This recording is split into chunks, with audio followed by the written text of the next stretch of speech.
अस्सलाम वालेकुम, मैं मोहम्मद इजाज़। आज हम इन्वेजन ऑफ तैमूर 1398 में जो हुई थी हिंदुस्तान के अंदर, आज हम उसको देखने जा रहे हैं। इससे पहले हमने क्या देखा था? हमने तुगलक डायनेस्टी को स्टार्ट किया हुआ था, जो कि 1320 से लेके 1413 तक चलती है। ठीक है। इसका जो फाउंडर था हमने गियासुद्दीन, उसके जो प्रोजेक्ट थे, जो सारी चीज़ें थी, जो फतवाहत थी, वो हमने पढ़ी। मोहम्मद बिन तुगलक, इसके डिज़ास्टर जो प्लान थे वो हमने डिस्कस किए।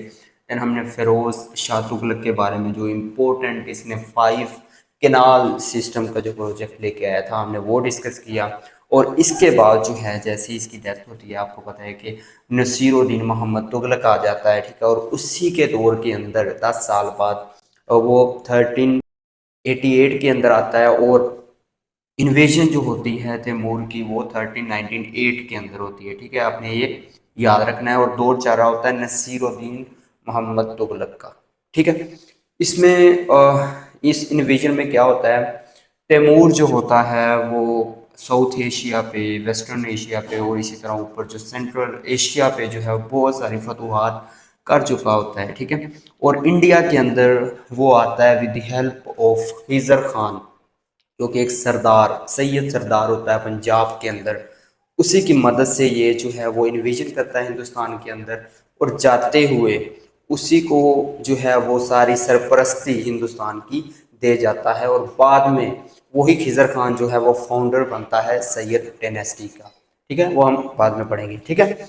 अच्छा, ये फाउंडर था तैमूरिड डायनेस्टी का। 1398 के अंदर जो है वो इसने हमला किया हिंदुस्तान के अंदर। ठीक है। और 1399 के अंदर ये जो है वो ये वापस चला जाता है। और इसका जो तल्लक था वो बारलस ट्राइब से था। बारलस ट्राइब एक ऐसा मंगोलों का कबीला था जो बाद में मुस्लिम्स हो जाते हैं, जो मुसलमान हो जाते हैं। ठीक है। अच्छा, हिंदुस्तान में इसका जो है वो इन्वेजन करने का या हमला करने का क्या मकसद था? टू प्रोपागेट इस्लाम, इस्लाम का जो है वो उसको बढ़ाना। ठीक है। और डिस्ट्रॉइंग द टेम्पल्स, तमाम तर जो टेम्पल्स हैं हिंदुस्तान के अंदर पाए जाते हैं, उनको गिराना। ठीक है। और उसके बाद जो है प्लंडर करना। प्लंडर का मतलब ये है कि लूट मार इसने हिंदुस्तान में, जो कि मंगोलों का सबसे बड़ा मकसद था, वो इसने किया। ठीक है। और 1399 के अंदर ये वापस चला जाता है। किसकी मदद से करता है ये? खिज़र खां की मदद से ये जो है वो हिंदुस्तान पे हमला करता है। ठीक है। और इसकी जो डेथ है वो 1404 के अंदर हो जाती है। ठीक है।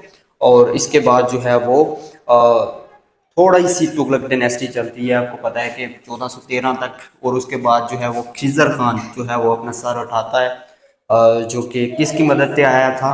वो तैमूर की मदद से आया था। और बाद में ये सैयद डायनेस्टी का जो है वो आगाज़ करता है। और यहीं तक जो है वो हमारा तुगलक डायनेस्टी का एंड होता है। ठीक है। ये तो था आज का हमारा छोटा सा टॉपिक। इससे पहले हमने स्लेव डिनेस्टी को देख लिया, खिलजी को देख लिया, तुगलक डिनेस्टी को देख लिया। अब हम सैयद डिनेस्टी को डिस्कस करेंगे नेक्स्ट लेक्चर के अंदर। ठीक है।